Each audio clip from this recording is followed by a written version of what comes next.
it's time for our first deep dive into fantasy sports strategy on First and 10. Okay, guys.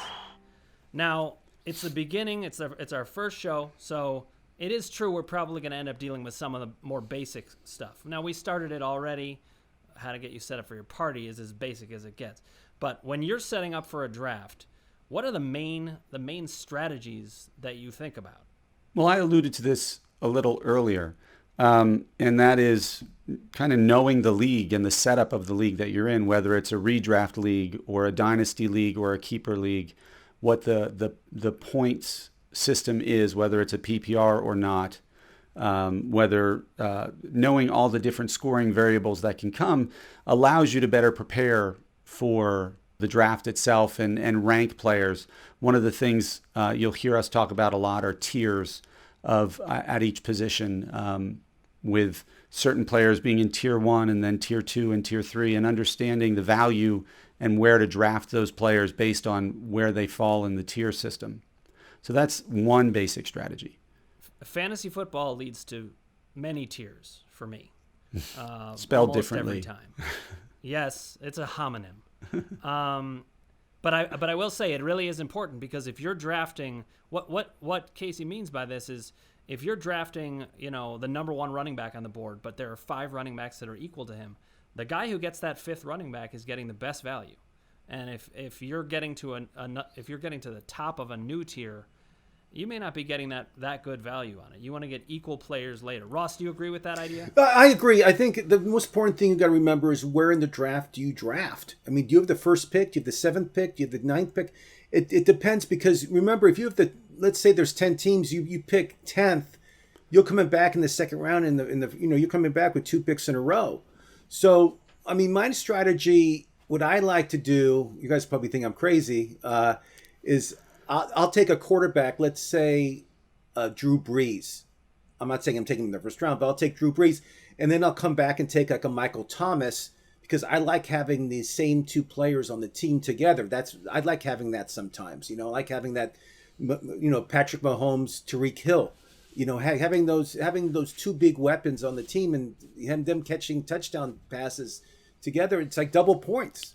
So that's not crazy at all, because actually that's a major strategy, because you're going to score big certain weeks, and it's true, you'll have some goose egg weeks, but you're going to win more games that way. I love that strategy. And Casey, remember, what about you?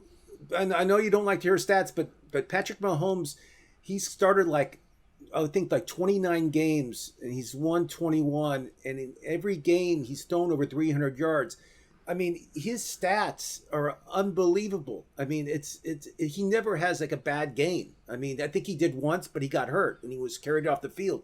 But I mean, players like that come once in every 10 years. I mean, so for me, I like taking players that have a great resume, but also are on their young side of their career. And my strategy is kind of like taking the younger players. That's what I like to do during the draft.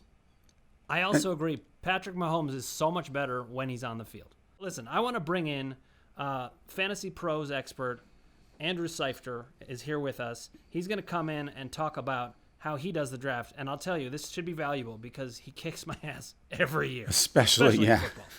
Redraft. Welcome, Andrew. Thanks a lot, Dan. That was a wonderful introduction. I enjoyed it thoroughly. Great to be with you guys. You made some really good points already about a lot of the strategy that goes into a draft. A few of my personal favorite strategies are, one, I think it's really important to kind of play it safer in the early rounds of your draft and be a little more shooting for upside in the late rounds. Early rounds, those guys are all going there for a reason. They're all good, really good players, but some of them are a little riskier than others, and I think you can lose your draft in the first couple rounds. You're probably not going to win your draft in the first few rounds. The place you'll be able to win your draft is in the second half of the draft, where the people who didn't do their homework don't know what to do, and they're taking players that they're probably going to cut in a week or two, and you're taking players that have a path to being real difference makers. And that's really important, because in these leagues, in fantasy leagues, you only start 6 players, 7 players. All those other guys are sitting on your bench, so you don't need some low upside possession receiver sitting on your bench, gathering moss, you need to shoot for upside in those late picks. And if you hit on a few of those, all of a sudden you've got starters that at your flex spot when other people are struggling there. So that's one thing that I think is real important.